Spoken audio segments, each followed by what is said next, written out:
Si vous prenez Proudhon, dont on vous dit pour le coup, puisque vous avez les précurseurs, vous avez l'anarchiste individualiste, là on vous dit que c'est le père de l'anarchisme. Je vous disais tout à l'heure que nombre de pages donnent l'impression de ne pas être des pages anarchistes, les pages misogynes, phallocrates, les pages homophobes, les pages antisémites, les pages guerrières, bellicistes, qui font l'éloge de la guerre comme d'une grande santé. Vous dites que tout ça ne paraît pas très, très anarchiste véritablement. Tolstoï, vous dites anarchiste chrétien, même chose, toujours dans la table des matières, vous avez ce genre de choses, vous dites, mais un chrétien anarchiste, il y a un truc qui ne va pas. Enfin, si vous faites l'éloge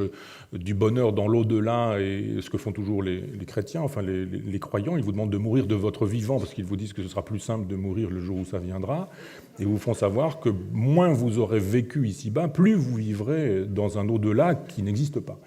Comment peut-on faire l'éloge d'un au-delà mirifique alors que l'anarchiste nous dit « mais c'est ici et maintenant » que le bonheur doit être réalisé. Donc un anarchiste chrétien, ça paraît tout de même un peu problématique. Donc vous voyez qu'on peut vraiment tout trouver dans l'histoire de l'anarchisme, et que peut-être il serait temps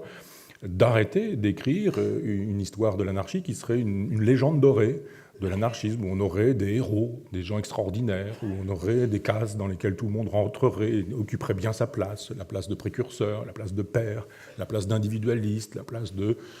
anarchiste collectiviste ou ce genre de choses. Il faut aller au-delà de ces étiquettes et pratiquer personnellement un droit d'inventaire. C'est à vous de le faire, ce droit d'inventaire. C'est-à-dire qu'il faut prélever, regarder, écarter, considérer que telle idée est intéressante et qu'elle a sa vérité, non pas forcément dans le passé, mais probablement dans le présent et sûrement dans le futur, et qu'il faut actualiser, voire réactualiser un certain nombre d'idées fortes qui sont les idées des grands anarchistes.